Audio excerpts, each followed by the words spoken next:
ভোটের অধিকার লুটপাটকারী যারা তাদেরকে আমরা তাড়িয়েছি এবং ভোটের অধিকার ফিরে পাবো, গণতন্ত্র ফিরে পাবো। কিন্তু দুঃখ হলো, সত্য কথা, এই এশিয়া মহাদেশে যখন ব্রিটিশ শাসন করত তখন তারা এই দেশ থেকে যত টাকা লুটপাট না করেছে তার চেয়ে গত 17 বছরে শেখ হাসিনার নেতৃত্বে হাজার হাজার কোটি টাকা লুটপাট হয়েছিল। মানুষ হতাশ হয়েছিল, মানুষ ভেবেছিল শেখ হাসিনাকে যখন বিতাড়িত করতে পারছি তাহলে আর বাংলাদেশে কোন লুটেরা মাঠে চারা দিয়ে উঠতে পারবে না।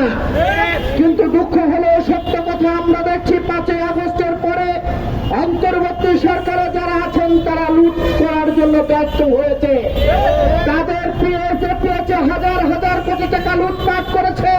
বাংলাদেশের মানুষ হতভম্ব হয়েছে, হতাশ হয়েছে। আবার আমাদের রাজপথে সেই লুটেরদের বিতাড়িত করার জন্য আমাদেরকে রাজপথে মিছিল মিটিং করতে হচ্ছে। নতুন করে আবার শেখ হাসিনার মতো ষড়যন্ত্র দেখছে। শেখ হাসিনা যেমন জাতীয় নির্বাচন দেখলে ভয় পেতেন, তেমনি আমরা দেখছি অন্তর্বর্তী সরকারের কিছু উপদেষ্টারা তারা ভয় পাচ্ছেন, ভোটকে ভয় পাচ্ছেন। তারা জনগণের তাদেরকে বসিয়েছে, কিন্তু তারা জনগণের সাথে প্রতারণা করেছে। আমরা মনে করি অন্তর্বর্তী সরকারের যে সকল উপদেষ্টাদের নির্বাচনে খায়েশ হয়েছে তাদেরকে বাংলাদেশের মানুষ প্রতিহত করবে, তাদের নির্বাচন করতে দেবে না। বাংলাদেশে আপনি রাষ্ট্র ক্ষমতায় থেকে আবার নির্বাচনের স্বপ্ন দেখছেন, সেই স্বপ্ন এদেশের জনগণ ভেঙে চুরমার করে দেবে। যদি কোন উপদেষ্টা নির্বাচনের স্বপ্ন দেখেন সেই স্বপ্ন হবে দুঃস্বপ্ন। আমরা দেখেছিলাম শেখ হাসিনা গত 17 বছরে বাংলাদেশের মানুষকে উপেক্ষা করে, বাংলাদেশের সকল রাজনৈতিক দলকে উপেক্ষা করে তার মনের মাধুরী দিয়ে নির্বাচন করেছিল। তাহাজ্জুদ নামাজ পড়ে দিনের ভোট রাতে করেছিল, কিন্তু বাংলাদেশের মানুষ সেই ভোট মেনে নেয় নাই।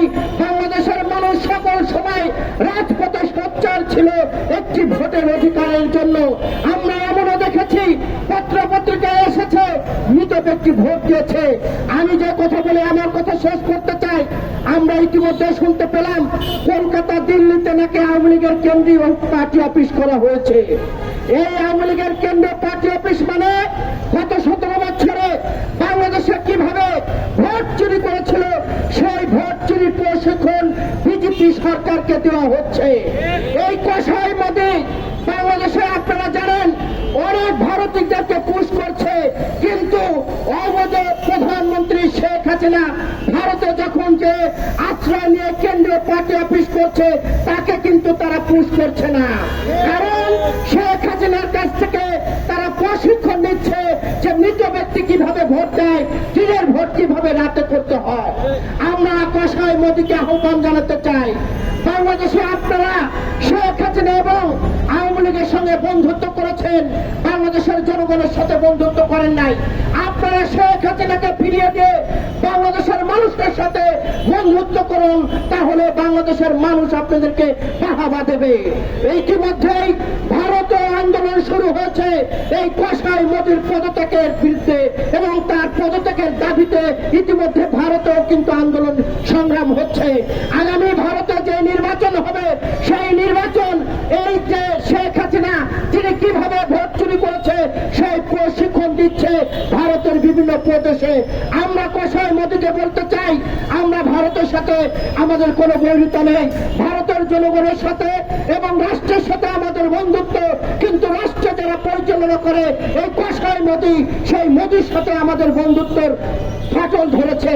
ফাটল ধরেছে এই কারণে বাংলাদেশের মানুষকে যারা চালিয়ে পুড়িয়ে মেরেছে, যারা ভোটের অধিকারকে নিয়ে ছিনিমিনি খেলেছে, সেই ব্যক্তিকে যখন মোদি আশ্রয় প্রশ্রয় দেয় বাংলাদেশের মানুষ হতাশ হয়। আমরা আজকে এখান থেকে দাবি করতে চাই, উপদেষ্টারা যদি কোনো নির্বাচন করার স্বপ্ন দেখেন সেই স্বপ্ন বাংলাদেশের জনগণ নিয়ে আমরা প্রতিহত করব। বাংলাদেশে যারা অতীতে ত্যাগ করেছে, যারা শেখ হাসিনার সাথে আঘাত করে নাই, রাষ্ট্রের কোনো দায়িত্ব থাকে নাই, তারাই বাংলাদেশে জনপ্রতিনিধিত্ব নির্বাচন করবে, তাছাড়া কাউকে নির্বাচন করতে দেওয়া